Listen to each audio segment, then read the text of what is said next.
Well, first of all, let's just say, isn't it great that the baby boomers are living longer? Yes. You know, this is sort of a real achievement for all of us. It's an achievement certainly for healthcare, but it's an achievement for each of us. And much of that achievement is about what we're doing as individuals. Now, if we end up living longer, but we end up being unhealthy during those older years, but the healthcare system is able, if you like, to keep us going, then there's a real issue about, well, what's our quality of life? And I think that the work that we're doing and the work that we've been doing with these other universities and with the National Council on Aging, and actually with some of the federal agencies as well, really has been focused on how do we ensure that there's really good quality of life, that I'm living longer, I'm not waiting longer to die. And so really sort of the work that we do is really around how do I manage my life better so that I can enjoy these extra years. Lisa, your thoughts? Well, I mean, I think to pick up on what Phil has said, you know, there's the quality of life piece, but there's also the kind of healthcare piece as well. You know, we oftentimes engage our healthcare systems, and in the past, I think we had always thought that, you know, we go to the doctor and we get our prescription and we get better, and that's really changed. That's shifted quite a bit, because now as people are living longer, they're living with chronic health conditions that, you know, they maybe spend 5% of their time in healthcare systems, like with their doctor or other places managing that, and about 95% of that is actually done in the community. So it's what do you learn from your doctor that you have to apply in your everyday life to help you to achieve that quality of life? But also, how is that going to ultimately help the whole system to be more responsive to people who are living with chronic health conditions versus acute conditions? Our system's really built to manage acute care, and it's really moving in the direction of having to manage chronic care. And we want that system to be more responsive to patients or to people who are really the people that we're targeting with the programs that we use. We were talking before going on the air today about a mutual friend of ours who has passed away. And I remember a conversation I had with her, and she said to me, the best thing to have happen to you is when it's time to die, just die. Because if you get sick, you will die broke. If you just die when it's time to die and don't get sick, then you won't die broke. And there's a lot of, she was right. And the strange thing is, she just got sick, and it's not funny that she died, but, no, but she died the way she died the wanted way to. That's a big issue in this country. Either one of you want to address that? Yeah. Well, you know, I think that it is that challenging issue of is your older years and when you do have health conditions, is it going to be about very expensive procedures? And clearly, the more we can do in a preventive way, the more we can do to take care of ourselves first rather than deal with the consequences later, the less likely that will be. Now, in terms of our friend's desire that sort of there be this magic moment, you know, certainly that happens for some people, and it happened for her. But I think for a lot of us that may not be the case. And so the more that we can manage the symptoms of our conditions, that we're not constantly going in and out of hospital, that we're making good use of healthcare rather than simply avoiding use of healthcare, so that it enables us to stay healthy and well, and not spending long periods in hospital, not constantly having to go to see different specialists. Hopefully, some of the programs that we're involved with will help people to live that, as I said before, a better quality of life, and not to be constantly using expensive healthcare procedures. Well, what your group does and your study does, it's aimed at helping people who are the baby boomers and senior citizens transition into that part of their life, right? Yes. Yeah, I mean, we do that in a couple of ways in our center. I mean, we're talking a lot about these programs, in particular this program, the Chronic Disease Self-Management Program, which was developed by Stanford University. But the other piece of that is that program actually is based on like a peer-led model. So in addition to the fact that we are targeting baby boomers to take the classes, right, and participate and learn the skills, et cetera, we also have baby boomers who are volunteers who are trained to deliver the classes. So in that way, you know, we're helping people to stay actively engaged in their communities, doing meaningful volunteer opportunities, and connecting with other people who are sharing similar concerns. So, you know, we do it in a couple ways. Oh, and how why don't you go into your classes and what you offer to help people transition to this stage of their life? Yeah. Sure. Maybe Lisa, you'd... Sure. So I'll talk a little bit about the chronic disease self-management programs, Okay. which are a suite of programs that come out of Stanford University. And for people that are not familiar with the term chronic disease. Right. So, well, a chronic illness or chronic disease is a health condition that you will have with you for the rest of your life. So things like arthritis, diabetes, hypertension, osteoporosis, depression, all those kinds of things. They're things that you have to manage every day. They're not going to get better. I mean, they might get, the condition will get better. They're not going to be cured the way that we sort of think about curing things. Even cancers now, once you've survived a battle with cancer, there's still a chronic aspect to that you have to manage over time. So almost anything that isn't like a cold, a flu, a broken bone that can be cured, right, is a chronic health condition. It's something you're going to live with for the rest of your life, probably. And because you have it for the rest of your life, you need to learn how to manage it. And so the Stanford Patient Education Research Center, under the guidance of Dr. Kate Lorig, who's a professor there, developed about 20 years ago, actually, this program, the Chronic Disease Self-Management Program. In New York State, we call that program the Living Healthy Program. It's known by lots of names around the country. It's never actually known by the Chronic Disease Self-Management Program because, as you just pointed out, nobody would know what that was and nobody would come to that class. So we don't call it that. But the program was developed through some research grants that Dr. Lorig had working with Kaiser Permanente healthcare system in Northern California.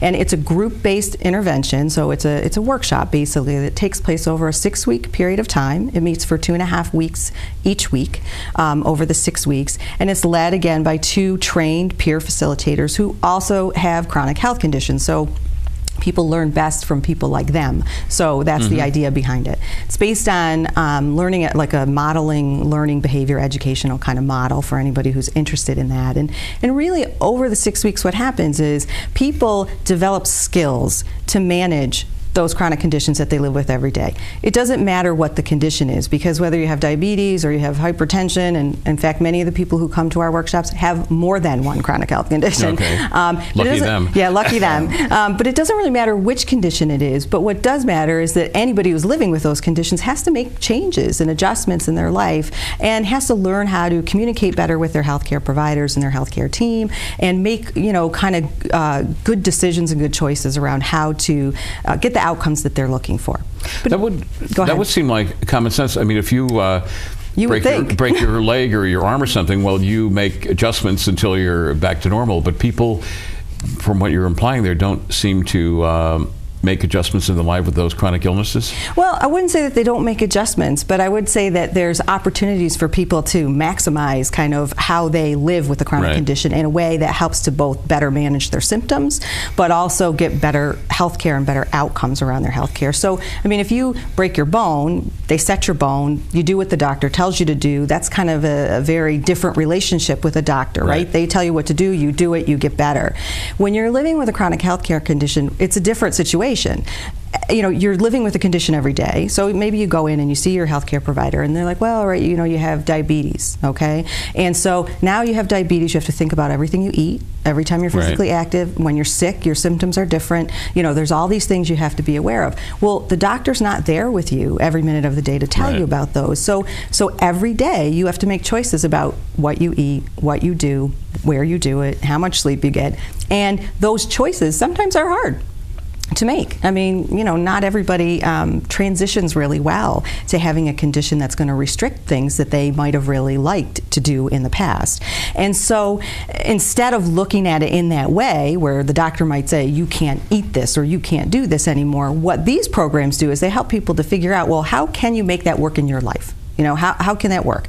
So if you have to change some of the things about the way you eat, how do you make those choices? How do you manage that? What are the consequences if you do and if you don't? And how do you manage those things? And that's really the crux of the program, is to really help people to figure out how to make those decisions, how to make plans for what they want to do, set goals, and learn how to overcome the barriers that sometimes happen when you're on your path to do those things.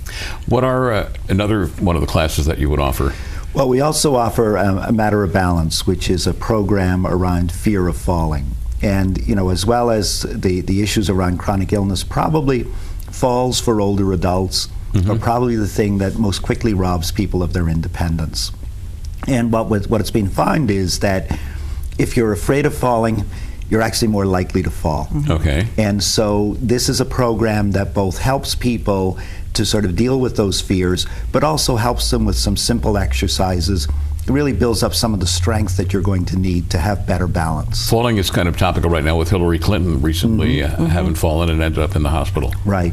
Yeah, and and I think that that's a great example, and I have sort of great respect for her willingness to talk about what happened, because I think when people see someone of her stature admit that sort of I fell, and also be upfront about the level of injury that she sustained, but also demonstrating that she has come back from that and she's now living her life to the full again.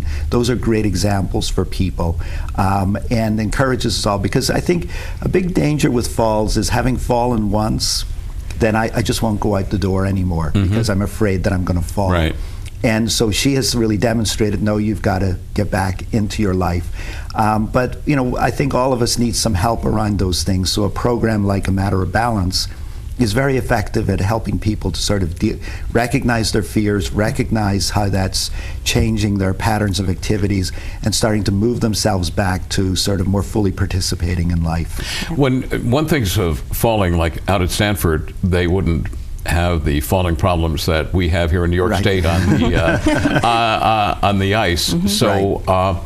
It is something more than just slipping on the ice. Yeah, although this particular program was developed on the East Coast. That's right. So I think the sort of, but I think, the fear issue, because we do have ice, I do think it is more pronounced here because we see those risks. But I do think that it's that having experienced falling once, or almost falling, or perhaps knowing of someone who's fallen and sustained a major injury, that it causes people to be concerned about those things.